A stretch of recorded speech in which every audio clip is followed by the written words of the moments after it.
इस कैदी का सिर कलम होने वाला है। जेल के पहरेदारों ने माइक की कॉलर काटी और उसे गिलोटिन की ओर ले गए। सबको हैरानी तब हुई जब माइक उस पल भी बिना किसी हाव भाव के खड़ा रहा। उसके अजीब बर्ताव को देखकर जॉन को कुछ गड़बड़ लगी। उसे माइक के घर में मिले इंसानी चेहरों के मास्क याद आते हैं और उसका दिल घबरा जाता है। वो तुरंत फांसी को रुकवाने के लिए आगे बढ़ता है। अब चलो एक दिन पहले की अदालत में। मैरी, जो लगातार अपनी उंगली से गाल पर थपथपा रही थी, असल में माइक से मोर्स कोड में बात कर रही थी। माइक, जो देखने में खाली नजर आ रहा था, असल में अपनी आंखें झपकाकर जवाब दे रहा था। मैरी एक पेन निकालती है और माइक का संदेश लिखना शुरू करती है। जब दोनों की बातचीत खत्म होती है, जज माइक को मौत की सजा सुना देता है। भीड़ खुशी से झूम उठती है, लेकिन उसी वक्त मैरी के चेहरे पर एक संतोष भरी मुस्कान आ जाती है। माइक बिल्कुल शांत रहता है, क्योंकि वो और मैरी पहले ही एक बड़ा भागने का प्लान बना चुके थे। मैरी माइक द्वारा दी गई जानकारी के अनुसार तीसरी गली में जाती है, तीसरी ईंट दबाती है और दीवार एक पत्थर का दरवाजा बनकर खुल जाती है। अंदर माइक की स्पोर्ट्स कार छिपी होती है। मैरी उसे 37 किलोमीटर दूर एक जगह ले जाती है, जहाँ पहाड़ में एक रास्ता खुलता है। वो कार अंदर ले जाती है और माइक का सीक्रेट अड्डा सामने आ जाता है। माइक द्वारा दिया गया कोड डालते ही एक तिजोरी खुलती है, जिसमें ढेर सारा पैसा और कुछ रहस्यमयी दवाइयां रखी होती हैं। मैरी लाल और पीली दवा उठाती है और प्लान के मुताबिक शहर के मुख्य दफ्तर जाती है, जहां वो एक शानदार पोशाक पहनकर न्याय मंत्री से मिलती है, जो उस पर काफी फिदा है। मंत्री, जो पहले से ही उसके मोह में डूबा है, उसकी हर बात मान लेता है। मैरी धीरे से उसके कान में कुछ कहती है और वो सब कुछ मंजूर कर लेता है। टेबल पर रखे अखबार की हेडलाइन माइक की फांसी की खबर होती है। मैरी कहती है कि वो उस इंसान का असली चेहरा देखना चाहती है, जिसे सब शैतान कहते हैं। मंत्री पहले तो मना करता है, लेकिन आखिरकार तैयार हो जाता है, मगर शर्त रखता है कि वो भी साथ चलेगा। रात को दोनों जेल पहुंचते हैं और जॉन वार्डन को मना लेता है कि पूछताछ के बहाने माइक से मिलना है। तीनों इंटरोगेशन रूम में दाखिल होते हैं। 30 मिनट बाद जॉन ठंडी आवाज में कहता है कि माइक ने कुछ भी नहीं कहा। वार्डन सिर हिलाकर कहता है कि माइक तो जब से जेल आया है बिना कोई भाव के ही रहता है। जैसे ही दरवाजा बंद होता है, मैरी मंत्री को एक दवा का इंजेक्शन देती है, जिससे वो बेहोश हो जाता है। फिर मैरी एक हेयर पिन से माइक की हथकड़ियां खोल देती है। जब मंत्री बेहोश होता है, मैरी उसके चेहरे पर मास्क चढ़ाकर माइक का चेहरा बदल देती है। फिर वो माइक को बाहर ले जाती है। माइक मौका पाकर मंत्री के ऑफिस में घुसा है, जहाँ वो गबन किए पैसे की तलाश करता है। जैसे ही वो निकलने वाला होता है, मंत्री की सेक्रेटरी को इंस्पेक्टर का कॉल आता है, जिसमें बताया जाता है कि माइक ने मंत्री का रूप ले लिया है और उसे रोका जाए। लेकिन सेक्रेटरी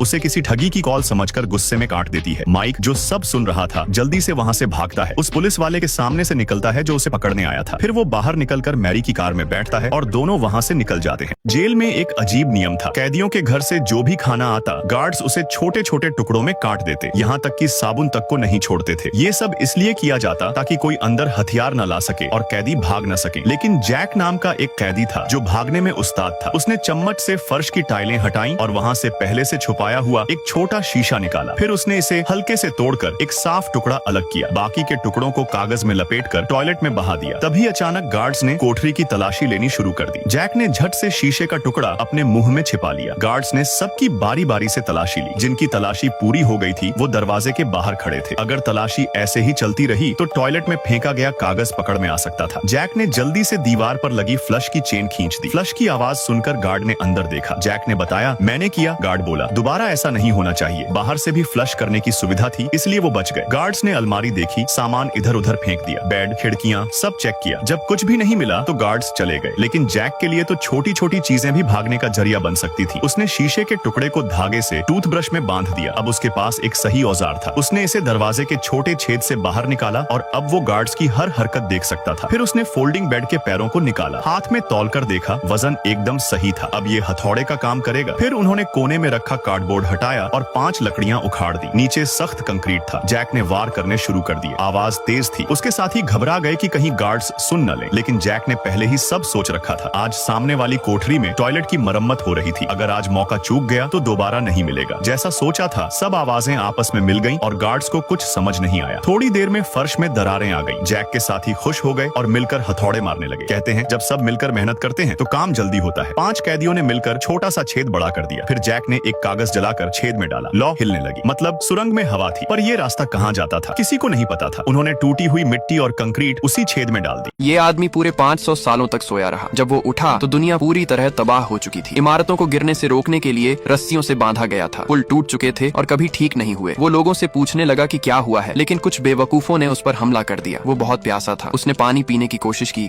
लेकिन पाइप से पानी नहीं बल्कि सोडा निकल रहा था। उसने एक अखबार उठाया और देखा, साल सिर्फ 20 लिखा था। वो सोचने लगा, मुझे अस्पताल जाना चाहिए। रास्ते में पुलिस ने उसे रोक लिया। क्योंकि उसके हाथ पर कोई आईडी बारकोड नहीं था, इसलिए उन्होंने उसे गिरफ्तार कर लिया। उसे पिंजरे में बंद किया गया और कोर्ट ले जाया गया। जज भी मूर्ख था, बिना सुने ही उसे अपराधी कह दिया। कोर्ट में बैठे लोग ऐसे तालियां बजा रहे थे जैसे कोई पार्टी हो। किसी ने उसकी बात सुननी ही नहीं चाहिए। एक गार्ड ने उसके गले में कॉलर बांधा और उसे एक इमारत के अंदर ले गया। जेल भेजने से पहले सबको एक IQ टेस्ट देना पड़ता था। एक सवाल था, अगर एक बाल्टी में 2 गैलन और दूसरी में 5 गैलन है तो कुल कितनी बाल्टियां हैं? सही जवाब था 2। लेकिन भविष्य के लोग इतने बेवकूफ बन चुके थे कि किसी को ये भी नहीं आता था। सिर्फ उसी ने सही जवाब दिया। फिर उसे राष्ट्रपति के सामने ले जाया गया। राष्ट्रपति उसके दिमाग से हैरान रह गया और उसे खेती मंत्री बना दिया। जेल से बचने के लिए उसने ये ऑफर मान लिया। जब वो खेत पहुंचा तो मशीनें चल पड़ी, लेकिन उनमें से भी पानी नहीं, सोडा निकलने लगा। लोगों का मानना था कि सोडा ही साफ है और पानी सिर्फ टॉयलेट के लिए होता है। यही सोचने की गलती ने जमीन को बर्बाद कर दिया था। अब कुछ नहीं उगता था। उसने मिट्टी में एक हाथ से सोडा और दूसरे से पानी दिखाया और पूछा, बताओ पीने लायक कौन है? ये तरकीब काम कर गई। राष्ट्रपति ने उस पर भरोसा किया और खेती के लिए पानी इस्तेमाल करने का आदेश दिया। लेकिन 1 महीने बाद भी कुछ नहीं होगा। एक सुबह